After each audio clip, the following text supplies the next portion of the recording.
ಕೇಂದ್ರ ಹಾಗೂ ರಾಜ್ಯ ಸರ್ಕಾರ, ಜಿಲ್ಲಾಡಳಿತ, ಜಿಲ್ಲಾ ಪಂಚಾಯಿತಿ ಹಾಗೂ ವಿವಿಧ ಸಂಘ ಸಂಸ್ಥೆಗಳ ಸಹಯೋಗದೊಂದಿಗೆ ಚಿಕ್ಕಮಗಳೂರು ನಗರದ ಡಿಸಿ ಶ್ರೀಕಂಠಪ್ಪ ವೃತ್ತದಿಂದ ಬಸವನಹಳ್ಳಿ ಮುಖ್ಯ ರಸ್ತೆ, ಎಂಜಿ ರಸ್ತೆ ಮೂಲಕ ಸ್ವಾತಂತ್ರ್ಯ ಉದ್ಯಾನವನದವರೆಗೂ ಏಕತಾ ನಡಿಗೆ ಯಶಸ್ವಿಯಾಗಿ ನಡೆಯಿತು.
ವಾಕ್ ಫಾರ್ ಭಾರತ್ ಅಂತ ಮಾನ್ಯ ನಮ್ಮ ಸರ್ದಾರ್ ಪಟೇಲ್ ರವರ 150ನೇ ಜನ್ಮದಿನಾಚರಣೆಯ ಅಂಗವಾಗಿ ಇದನ್ನು ನಾವು ಜಿಲ್ಲೆಯಾದ್ಯಂತ ಹಮ್ಮಿಕೊಂಡಿದ್ದೀವಿ. ಇನ್ಫ್ಯಾಕ್ಟ್ ಇದು ರಾಷ್ಟ್ರಾದ್ಯಂತ ನಡೀತಾ ಇರುವಂಥದ್ದು.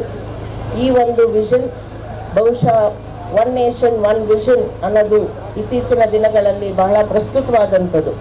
ಸೊ ಅವರ ಈ ವಿಷನ್ನನ್ನು ಸಾರುವ ದೃಷ್ಟಿಯಲ್ಲಿ ಈ ನಡಿಗೆ ಬಹುಶಃ ತಾವೆಲ್ಲರೂ ಎಲ್ಲ ಯಂಗ್ಸ್ಟರ್ಸ್ ಇದ್ದೀರಾ, 18 ವರ್ಷದಿಂದ 25 ವರ್ಷದವರಿದ್ದೀರಾ.